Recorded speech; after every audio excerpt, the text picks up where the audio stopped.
the first topic.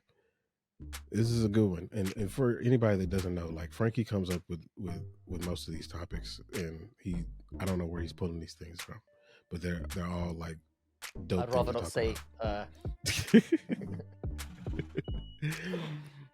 So the first one is: will the UFC be better off without Dana White? And so, since you are technically the guest here, I mean, this is your home as well, but I'll let you go first. What do you think about that one? Yeah. For me, this one's kind of a bit multi-layered, and I'm gonna apologize in advance for what is probably gonna be quite a long-winded ramble here. I'm gonna try and keep it as concise as I can. He got Firstly, I he don't has want to A Frankie yeah, rant, a Frankie rant, a Frankie rant's a coming. Frankie rant is we need at least one. It's probably going to be on all five to be fair, but we'll see how it goes. Like I said, I don't want to undermine Dana White's impact on, for me, like not just the growth of the UFC as a brand, but kind of on his elevation of MMA as what is now a globally respected sport. Without Dana White, MMA and the UFC is not where it is today, plain and simple. And I don't want to undermine that. He's a remarkable promoter, knows how to sell fights, doesn't shy away from controversy and taking a hard line, which I personally appreciate, especially in this day and age. He's got a formidable personality. Like his stubbornness when the pandemic went on was something that really stood out to me. I was really grateful for how he handled that situation, especially with nothing going on. He's also prioritized bringing the UFC to global markets and making the UFC more visible. So in short, he's legitimized MMA. It's no longer seen as barbaric cockfighting. It's seen as a legitimized sport. Having said all that, all the good things he's responsible for, the synergy, bringing in social media, all of it, making it a more global entity, as I've said. I firmly believe that for the UFC to reach like the next level, and more importantly, for the sake of the fighters themselves, we kind of need to move on from Dana White being its figurehead. I think he's very rigid in what he considers favorable in a fighter. He clearly favors some fighters over others. And more importantly, we've seen recent examples where he's been willing to deprive certain fighters of opportunities due to qualities or actions that he deems unfavorable, which we're also going to get into a little bit later. Sometimes, this can be beneficial, and I'm not going to deny that, but it seems to be more of a byproduct than, of his own needs, and it's usually centered on like profit and sustainability, which as a fan, we don't care about. I mean, the leaked emails regarding Nate Diaz was a prime example of this. On the other side, you got the favoritism with Brock Lesnar, with and how he handled that whole situation with USADA being another. Secondly, and this is like a really big one to me, he's the biggest obstacle to fighter pay getting an overhaul.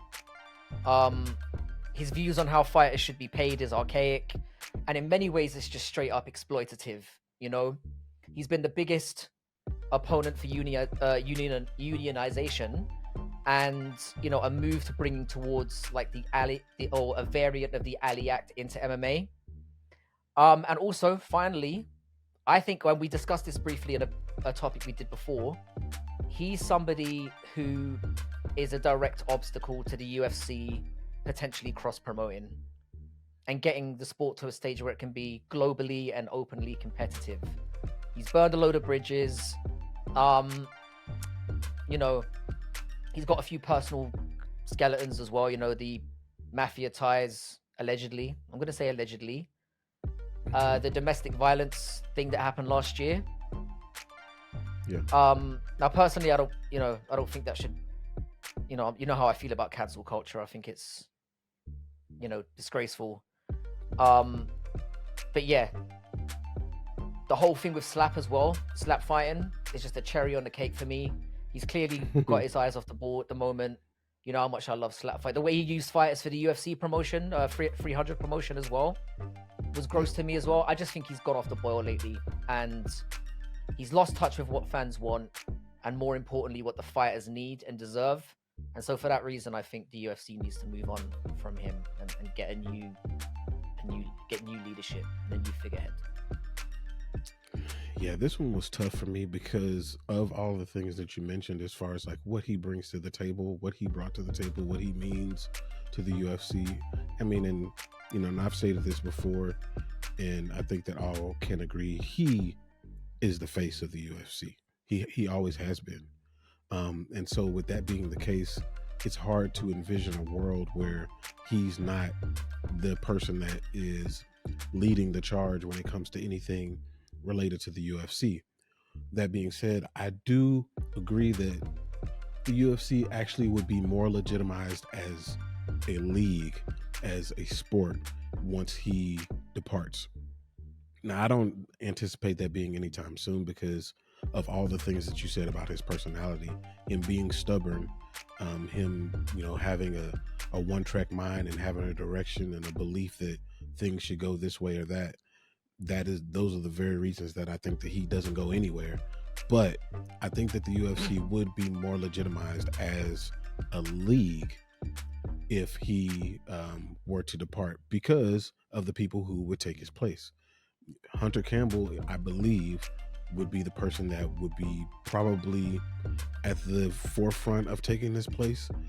Whether him, Mick Maynard, Sean Shelby, a combination of them, and I don't think that any of them want to be in that same type of leader of the organization. I think that they want to be more of a Roger Goodell, um, a commissioner of the sport rather than a person who is pushing the promotion.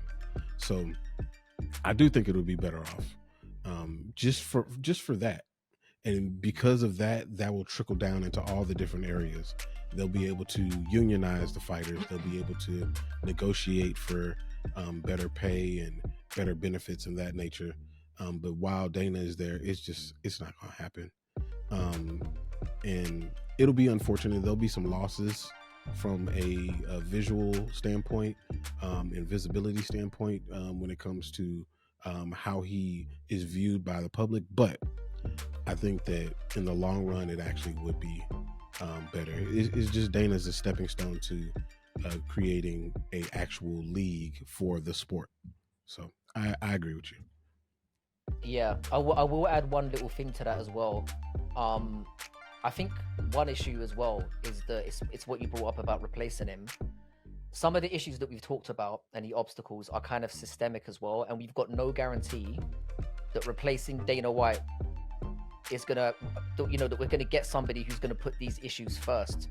Because I genuinely don't think it's just Dana White who's an obstacle to fighter pay and unionization and cross promoting. I think it's a systemic issue that the company as a whole had. It could be an Endeavor thing or a WWE Endeavor thing. I don't know, but we've got no guarantees. But as you've said, it will be very interesting to see where, because it's going to happen one day, sooner or later. And Yeah. There are positives and negatives to both, and I think it's important for. I think we've done that here, highlighting both. Yeah, I think so too.